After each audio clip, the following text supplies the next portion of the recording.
오늘 아침 하나님께서 우리에게 주시는 말씀은 창세기 41장 51절로 52절 말씀입니다. 창세기 41장 51절, 52절 말씀. 우리 같은 마음으로 주의 말씀 봉독토록 합니다. 요셉이 그 장자의 이름을 므낫세라 하였으니 하나님이 나로 나의 모든 고난과 나의 아비의 온 집을 잊어버리게 하셨다 하며, 차자의 이름이 에브라임이라 하였으니 하나님이 나로 나의 수고한 땅에서 창성하게 하셨다 함이더라. 아멘. 저는 오늘 본문 말씀을 통해서 므낫세와 에브라임 그리고 예수님이라는 제목으로 주의 말씀을 선포하도록 하겠습니다. 요셉의 일생을 큰 그림으로 보면 참 곡절이 많은 시간들이었다, 그렇게 볼 수 있습니다.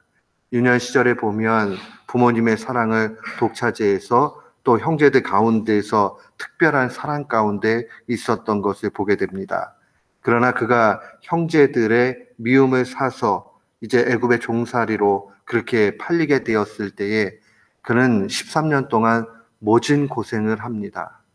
대략 그의 나이가 17살 정도 종으로 팔린 것으로 보이는데, 그 30세 총리가 되기까지 그 과정은 이루 말할 수 없는 고난의 연속이었습니다. 누구도 감당하기 쉽지 않지요. 특별히 자기가 사랑하는 또 가장 가까운 친척도 아니라 혈육으로부터 그렇게 버림을 받게 될 때에, 또 강제로 부모님과 떨어지게 될 때의 그 충격은 이루 말할 수 없습니다. 근데 그런 시간들을 보낸 이후에 애굽 왕 바로의 꿈을 해석하게 되지요. 이것으로 인해서 그는 인생의 전환기를 마련하게 되고 결국 그 총회 가운데서 애굽의 총리가 됩니다. 여기까지 보면 엄청난 그 성공의 길을 걸은 것으로 볼 수 있습니다. 누가 봐도 요셉은 성공한 인생입니다. 종으로 와서 총리까지 되니 당시의 애굽은 엄청나게 큰 나라였습니다. 그런데 이 성공 가도에 있는 그 내용들 가운데 숨겨져 있는 막간에 그의 가정사가 기록되어져 있습니다. 결혼을 하고 두 아들을 낳는 내용들이 기록되어져 있습니다. 우리가 이미 살펴봤지만 앞선 45절에 보면 요셉의 이름을 사브낫 바네아라 하고 또 온 제사장 보디벨라의 딸 아스나를 그에게 주어 아내를 삼게 했다라고 증거합니다. 이름이 바뀌죠. 이름이 바뀌었다라는 것은 그가 정체성에 있어서 새로움이 되었다는 것을 의미합니다. 이 사브낫 바네아라는 그 뜻이 정확하게 오늘날의 말로 번역하기가 쉽지 않지만 최소한 하나 알 수 있는 것은 이 이름이 하늘의 신비를 깨닫는 자, 또 하늘의 지혜를 소유한 자, 그런 의미를 가지고 있다, 그렇게 볼 수 있습니다. 그러니까 정말 꿈을 해석하는 걸 통해서 하나님으로부터 특별한 지혜를 얻었다라고 그렇게 됩니다. 그리고 바로가 한 여인 아스나를 아내로 주게 되지요. 근데 이 아스낫, 이 여인의 출생이 참 특이합니다. 온이라는 땅의 제사장 보디벨라의 딸로 기록되어져 있습니다.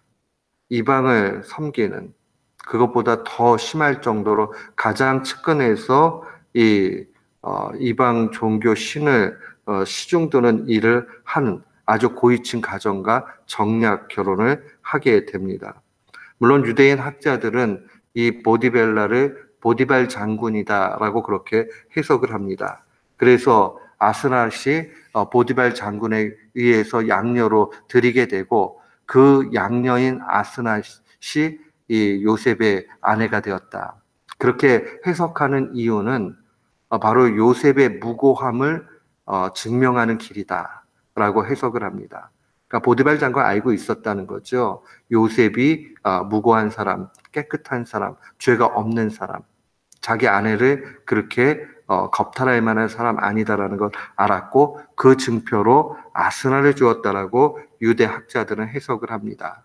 그러나 이것은 유대인들의 그 자신들의 관점에서의 해석이지 이것을 정통이다 이렇게 얘기하기는 어렵습니다. 다만 우리가 알 수 있는 것은 이 요셉이 하나님 앞에 범죄하지 않았다라는 것은 분명히 정확합니다. 근데 문제는 그 다음에 있지요. 이 이방 종교의 시종을 두는 이 온 땅의 제사장 보디벨라의 딸, 이 아스낫과 결혼했을 때 그 결혼이 어떠했는가? 하나님은 그 결혼에 대해서 침묵하고 계십니다. 어떠한 이야기도 하지 않습니다. 그러나 우리가 하나 헤아려 알 수 있는 것이 있습니다. 그것은 바로 이삭의 결혼을 하나님께서 어떻게 이끌어 가셨는가 하는 겁니다. 정말 확률도 낮고 가능성도 없는 가운데서 하나님의 여인을 택하게 그렇게 하신 것을 보게 됩니다. 우리는 이 결혼의 상황들을 살펴보면서 좀 다른 시각 가질 수도 있지요. 야, 요셉이 이방 신전에 시중되는 그런 가정에서 자랐음에도 불구하고 자기 믿음을 잘 지켰구나. 그렇죠. 믿음을 잘 지켰던 것은 사실입니다. 그러나 이 요셉의 가정사에 대해서 성경은 더 많은 언급을 이 본문 외에는 하지 않고 있습니다. 결국 하나님께서 그 가정의 스토리에 대해서 더 침묵하지 않을 뿐, 그 가정이 온전한 그 모습으로 갔다. 이 모든 믿는 사람의 모범이 될 만하다라고 볼 수는 없습니다. 연약함이죠, 실제로는. 위인전이 아니기 때문에 이것이 요셉의 인생사에 있어서 연약함 중에 하나였다라고 그렇게 볼 수 있습니다. 그런 의미에서 그의 연약함은 그의 인생의 막힘이 될 수도 있었습니다. 그러나 하나님께서 이러한 요셉의 연약함에도 불구하고 하나님의 신실하심 가운데 두 아들을 주십니다. 오늘 본문의 장자의 이름은 므낫세입니다. 이 므낫세라는 말의 뜻은 고난이 잊혀졌다 그런 의미를 가지고 있습니다. 온갖 고난을 다 받은 이후에 참 위로를 이 므낫세를 통해서 얻게 되었음을 상징적으로 이름 통해서 볼 수 있습니다. 둘째 차자의 이름이 에브라임입니다. 에브라임은 52절에 나와 있는 대로 하나님이 나로 나의 수고한 땅에서 창성하게 하셨다. 잘 됐다는 얘기죠. 여러분 우리는 살아가면서 놓칠 때가 참 많이 있어요. 내가 수고해서 씨를 뿌렸어요.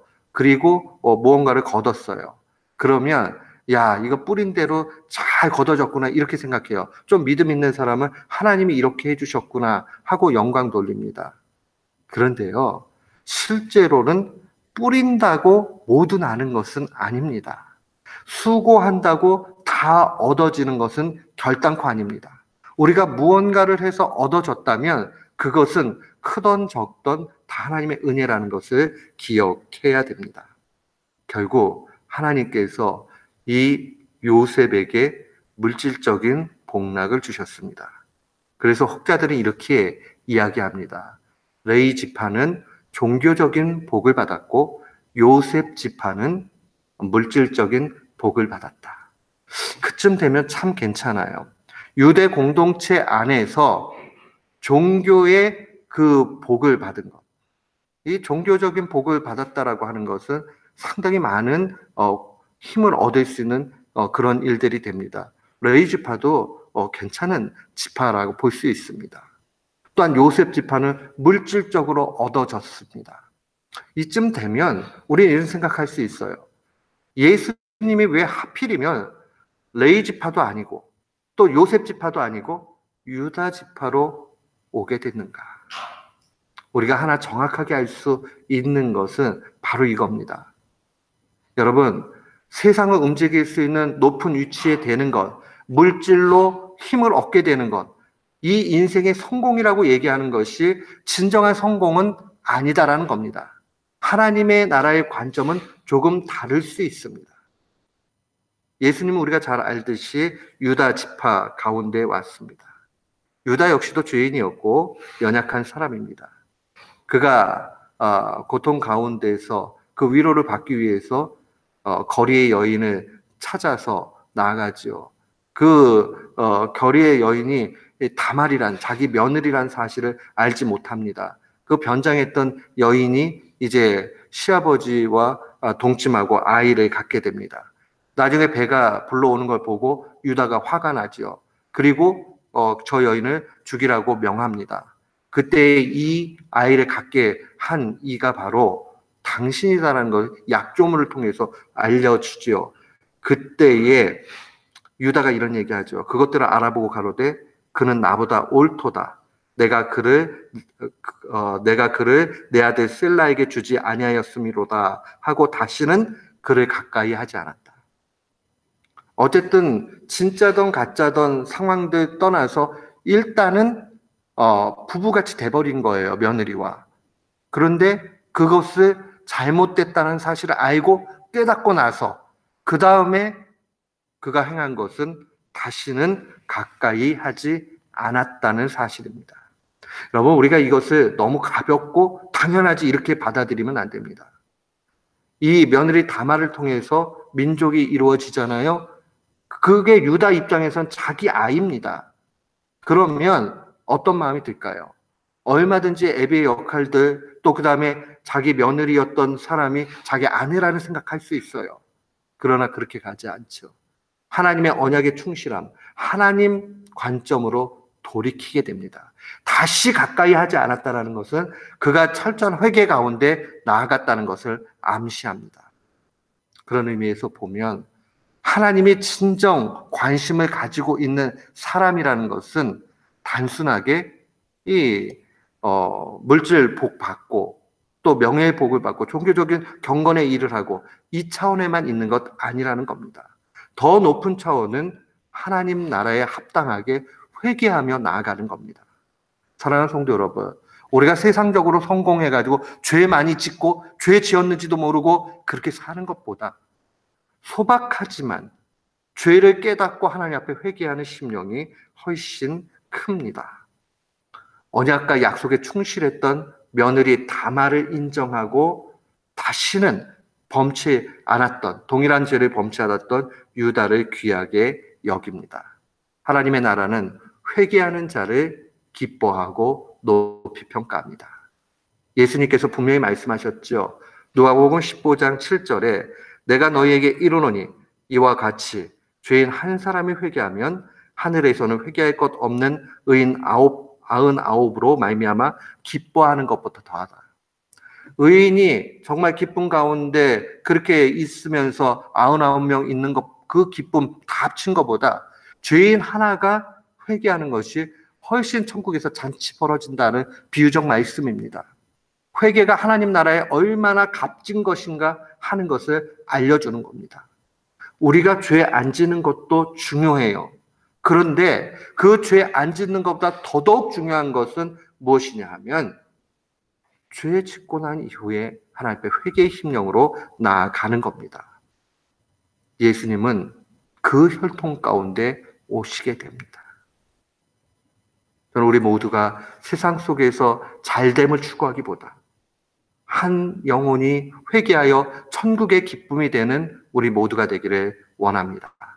오늘 이 말씀 마음에 간직하고 회개의 크기 가운데 우리의 인생의 질이 결정된다 하는 것 깨닫고 날마다 회개하는 우리 모두가 되기를 주님의 이름으로 축원합니다.